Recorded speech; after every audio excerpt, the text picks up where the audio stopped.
Good morning दोस्तों, आप सबका अपने मॉडर्न ग्रुप ऑफ एजुकेशन पे स्वागत है। आज हम बात करते हैं इंग्लिश स्पोकन की।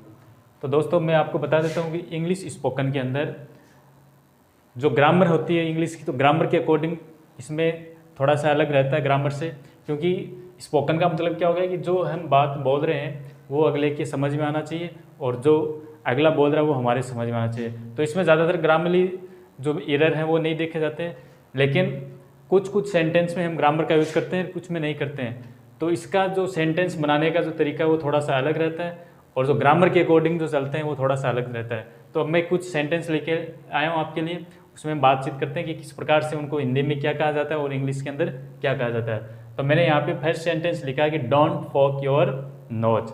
अब आप गेस करो इसको हिंदी में क्या कह सकते हैं।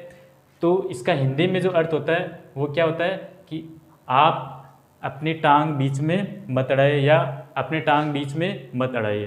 तो इसको किसी बार हम बहुत बार बोलते रहते हैं ना किसी को कि आप बीच में टांग मत अड़ाइए, आप ऐसा काम मत कीजिए। तो इस प्रकार जो सेंटेंस बोलते हैं कि आप बीच में टांग मत अड़ाइए, तो उसको हिंदी में इंग्लिश में क्या कहते हैं कि डोंट पोक योर नोज। तो यहाँ पे दोस्तों लेग की जगह हमने क्या लिखा, नोज। इंग्लिश के अंदर इसको टांग अड़ाने को क्या बोलते हैं, नोज। तो डोंट पोक योर नोज इसका अर्थ हुआ कि आप अपनी टांग बीच में मत अड़ाइए या आप बीच में टांग मत अड़ाइए। दूसरा सेंटेंस हमने लिखा कि डोंट लिक माई माइंड। अब इसको हिंदी में क्या कहते हैं कि हम किसी को बोलते हैं कि मेरा दिमाग मत चाटिए। बोलते हैं ना कि जब दिमाग ख़राब हो जाता है, कोई जब बातें करता है तो बोलते हैं ना कि मेरा दिमाग मत ख़राब करिए या मेरा दिमाग मत चाटिए। तो इसको इंग्लिश में हम क्या बोलेंगे, डोंट लिक माई माइंड। फिर अगला सेंटेंस हमने लिखा डोंट सक माई ब्लड। जब हम किसी को बोलते हैं कि आप मेरा खून मत पियो, तो हम इसको इंग्लिश में क्या कहते हैं, डोंट सक माई ब्लड। और फिर अगला सेंटेंस लिखा जस्ट लाइक दैट। जिस प्रकार से हम कोई बातचीत करते हैं तो हम बार बार ऐसे एक वर्ड का यूज़ करते हैं कि ऐसे ही ऐसे ही। जैसे आपको किसी ने पूछा कि किसी के नंबर कम आ गए परीक्षा में, तो किसी ने पूछा कि आपके नंबर कम कैसे आ गए, तो आप इसको नहीं बोलना चाहते हो, आप बोलते हैं कि ऐसे ही आ गए। किसी की मम्मी ने पीटा तो दोस्त पूछते हैं कि आज तेरे को कैसे पिटा, तो हम बोलते हैं ऐसे ही। तो उसको इंग्लिश में क्या कहते हैं, जस्ट लाइक दैट। फिर एक सेंटेंस हमने लिखा with the snap of finger. यानी जब हम कोई काम करते हैं तो बोलते हैं ना ये काम तो मेरे दाएं हाथ का है, ये काम तो मैं चुटकियों में कर दूंगा। तो चुटकियों में करना इसको क्या कहते हैं कि with the snap of finger, चुटकियों में करना।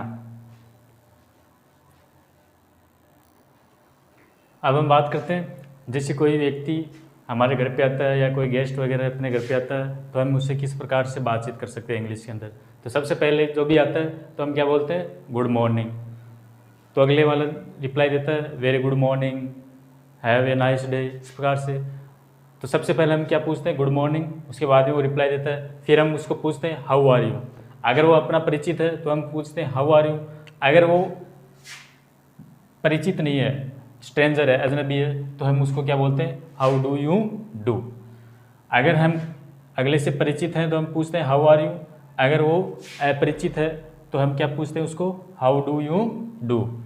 तो फिर आंसर देते हैं आई एम सुपर।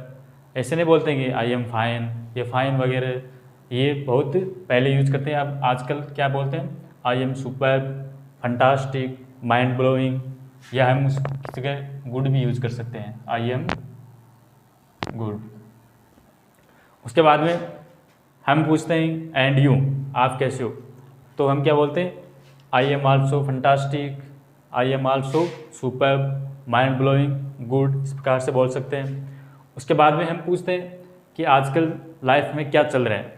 पूछते हैं ना हम किसी से कि आजकल लाइफ में क्या चलता है, तो हम क्या बोलते हैं, how is your life going on. यानी आजकल आपकी लाइफ कैसी चल रही है। तो हम क्या आंसर देते हैं, इट्स फंटास्टिक या इट्स सुपर, इट्स गुड, इस प्रकार से बोल सकते हैं। उसके बाद में हम भी उससे पूछ सकते हैं एंड यू, यानी आपकी कैसी चल रही है, तो भी क्या बोलता है, इट्स सुपर, इट्स फंटास्टिक। इस प्रकार से हम जो भी कोई मेहमान आता है तो हम उस प्रकार से उसके साथ इंग्लिश के अंदर बातचीत कर सकते हैं। सबसे पहले हम गुड मॉर्निंग बोलते हैं, फिर वो गुड मॉर्निंग का रिप्लाई देता है। फिर हम पूछते हैं, अगर वो परिचित है, अपना नॉन है, तो हम पूछते हैं हाउ आर यू। अगर वो परिचित नहीं है, अननोन है, तो हम पूछते हैं हाउ डू यू डू। उसके बाद वो रिप्लाई देता है फिर वो बोलता है, फिर हम उसको पूछ सकते हैं आप उसके बारे में कि एंड यू, आप कैसे हो। तो वो क्या रिप्लाई देता है कि I also fine, I also superb, I also good. उसके बाद में आगे अगर हमारे को और बातचीत बढ़ानी है तो हम उसको पूछ सकते हैं कि आजकल आपकी लाइफ में क्या चल रहा है। तो उसमें हम क्या बोलते हैं कि how is your life going on, यानी आपका जीवन कैसे चल रहा है। तो वो फिर आंसर देता है कि इट्स फंटास्टिक, इट्स सुपर्ब। तो उसको फिर हम पूछते हैं कि एंड यू, आपकी कैसी चल रही है। तो फिर रिप्लाई क्या जाता है कि I it's also fantastic, superb. इस प्रकार से हम से बातचीत करना सीख सकें। अब हम डेली 5 वोकैब भी सीखेंगे इसके साथ